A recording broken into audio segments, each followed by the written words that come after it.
Within the AIRE initiative, KLM, Air Traffic Control the Netherlands and NLR, the National Aerospace Laboratory, are working together to reduce fuel consumption and, as such, CO2 emission.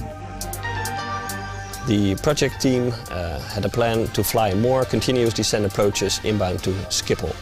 To do so, we had to eliminate the bunches that occur during the night, bunches of traffic inbound to Schiphol. The project team developed a pre-planning system which is fed by data downlinked from the aircraft. 90 minutes in advance, aircraft send a expected time of approach to the pre-planner. The pre-planner then calculates a sequence and sends back a planned time of arrival to the aircraft. What's new in the project is that we influence aircraft already 90 minutes before landing. So instead of a controller giving vectors, reducing speed, the aircraft actually reduce speed themselves already 1 hour or 1.5 hours in advance.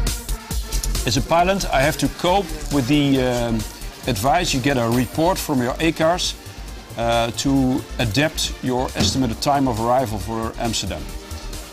You can accept or you can reject, and if you accept, you inform your board computer to fly with the autopilot towards that new time. That's the involvement of the pilot. And if all the flights are able to do that, the air traffic controllers does not have to interfere. And no interference means all the flights can fly the shortest routes. So the shortest track miles, so less fuel consumption. A few KLMs coming from your sides, more involved in the trial. During the 7 test nights we did, we saw several examples of debunching. The best was with 4 KLM A330s coming to Schiphol. 3 of them had the exact same expected approach time. We asked one of the aircraft to lose 200 seconds in its approach, one other to lose 70, and we asked the first one to increase its speed.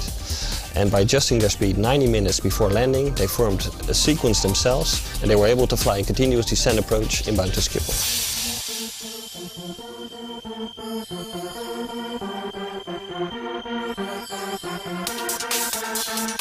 As a pilot and project manager in these trials, it's very exciting that we are dealing in cooperation with all parties involved. The great thing about this project is that simply by working together and using present-day technology, we can achieve something great.